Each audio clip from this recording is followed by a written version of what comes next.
RTI Live News. Ask for right. Odela మండలం పోత్కాపల్లిలో CM cup 2024లో భాగంగా ముఖ్యమంత్రి రేవంత్ రెడ్డి ప్రతిష్టాత్మకంగా చేపట్టిన సీఎం కప్ 2024లో గ్రామ స్థాయి పోటీల ప్రారంభోత్సవానికి single window chairman Alla Suman Reddy, అమ్మ ఆదర్శ పాఠశాల చైర్మన్ మాచర్ల మౌనిక, పాఠశాల in charge H M Y Srinivas, physical director Harikrishna, ఉపాధ్యాయ బృందము మరియు గ్రామ యువ క్రీడాకారులు పాల్గొనడం జరిగింది. Single window chairman Suman Reddy మాట్లాడుతూ గ్రామీణ క్రీడాకారులను వెలికి తీయటమే ముఖ్యమంత్రి యొక్క ఆశయం అని చెప్పడం జరిగింది. ఫిజికల్ డైరెక్టర్ వి హరికృష్ణ మాట్లాడుతూ గ్రామీణ స్థాయిలో ఉన్న క్రీడాకారులను విశ్వ క్రీడలు అయిన ఒలింపిక్స్ యందు మన తెలంగాణ క్రీడాకారులు అధిక సంఖ్యలో పాల్గొని మంచి ప్రతిభ కనబర్చాలి అంటే ఈ విధమైనటువంటి క్రీడలను ఏర్పాటు చేయాలని ముఖ్యమంత్రి దృఢ సంకల్పం తీసుకోవడం జరిగింది.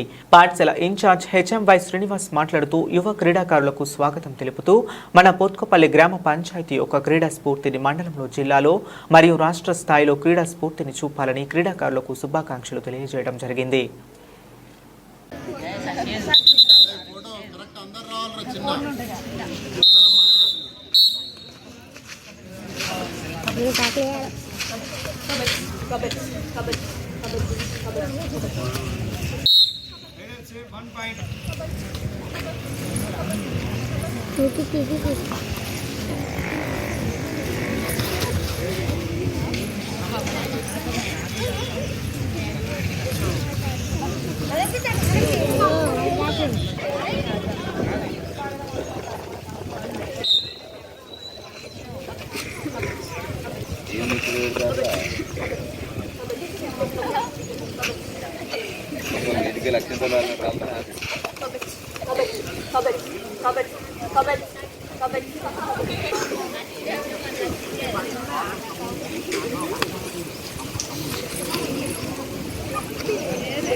Don't